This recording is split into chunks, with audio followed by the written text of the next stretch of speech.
nemesis air as someone who's sprained their ankle many a times and who's now got to a point where you can build resilient ankles. I'm going to show you how to do it, right? Just so you know, I'm not talking BS, right? So there's two tools that you want to invest in. The first is an RMT rope, because it's going to help you develop dynamic balance and stability in your feet and in your ankle. So just for that reason alone, even if you stand on your opposing leg, so not on your bad ankle, it's actually going to help strengthen your other ankle, because the body's connected from fingers to toes. So as you develop strength on one side, it will actually transfer to the other side, believe it or not. Second thing is you could start to put 1% pressure on your bad ankle, 99 on the other, swing this around, then you start to put 2% pressure, 98 here, then you start to put 97 here, 3% here, and before you know it, you're going to start to be able to get to a point when you could put all that pressure on that one ankle in an effortless way and be swinging this rope around, right? So you're going to be developing effortless strength and balance throughout your whole body in a very low impact way. And this is an RMT rope. You could search David Weck, that's W-E-C-K, to learn more info. Second thing is a loop resistance band. If you search Dick Hartzel, Hartzel, he's going to show you how to do a simple ankle series that's going to allow you to pump blood into your ankle. And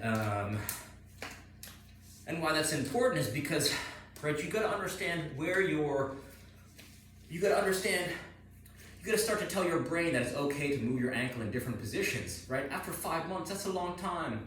Right, so I'm not saying what your doctor, your physio are doing are wrong, but here's some things that you could do on your own time that's really going to speed up your recovery. Okay, so I have a loop resistant. Well, I've MacGyvered a loop resistance band. This wasn't a loop, but I just tied it with this knot. This is a Rogue mobility band, but you could get a pack of 5 of these things from Amazon for $20, $25 of loop resistance bands, and this is going to allow you to just roll the ankle, point the toe, right, you're here. You could pull left and go right. You can pull right and go left, right? So you have good posture, right? You see I have good posture, right? Gas pedals. So search Hartzel, Hartzel, that's ankle. You could search ankle rehab, or he's got one on ankle lower body routine. There's one on traction, right? He's got thousands of ways that you can just strengthen and develop flexibility in that sprained ankle, or just helping you develop great rehab techniques, right? Even here, you can start to feel it. It goes all the way up, right? I'm feeling this tendon that's going up on the outside of my leg, all the way to my hip bone. And so you don't want to have your back bent like this while you're doing this. Kind of want to have that good posture, using your arms, right, your hands as reins, and providing resistance or releasing resistance, just to give you some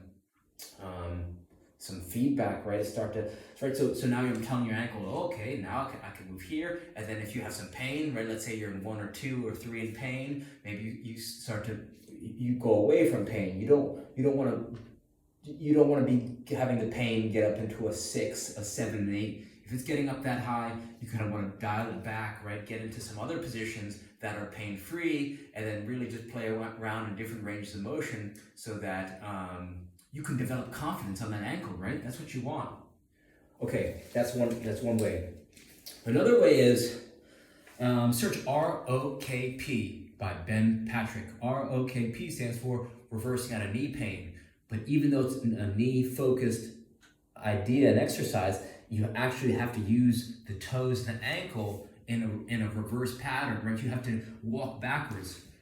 When you walk backwards, this is a very low impact way that you can start to rehab the ankle, because right, most people don't spend a lot of time walking backwards. So as you walk backwards, you're going to develop strength and flexibility and mobility in your toes. Boom, ankle, Achilles. Right, so it's actually going to help you strengthen up the kinetic chain and help develop strength and stability in the ankle.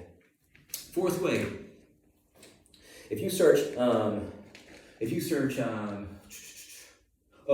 so there's a quote that goes, you spend most of the time in your bed and in your shoes on your feet, and it's hard to switch up your bed, right? But if you can just change your shoes, that can really change the trajectory of your training. And if you invest in minimalist shoes, right? Minimalist shoes will give you full range of motion in your ankle. They're gonna give mobility to your toes, which is gonna allow you to be more stable on your feet. So give your toes more range of motion, which is gonna help absorb shock. And most shoes are very narrow, right? They constrict the feet. You'll notice when you take a step, your feet actually get a little bit wider. So anytime that your shoes are restricting the width of your feet, that's gonna make it harder for your body to absorb shock, and it's actually gonna, each step you take will make you weaker over time. Each time you take a step, you wanna get stronger. And so for those reasons, my new favorite brand of minimalist shoes is called XeroShoes.com, XERO shoes.com. And with a cheap investment, if you're really serious about getting back on the field, these shoes look great. Even when you go out, you could go wear these shoes to a nice dinner, right? They got a couple options where, I'll train in the same shoes that I'll play indoor in, and I'll wear the same shoes that I go to dinner in. So that kind of checks all these boxes where, one pair of shoes, you play indoor and you could go to a nice dinner and you could look professional. There's not a lot of shoes that check off all those boxes that are also minimalist shoes. And so for those reasons, those are my new favorites. And I've tried a lot of minimalist shoes, but you don't have to buy Xero shoes. You could buy any shoes you want, but as long as they're going to help you, as long as they have thin soles, allow your feet to expand when they absorb pressure, take a step, and then give full range of motion in your toes, that's what you want. So hopefully some of these ideas help, and reach out with any questions. All right, thank you.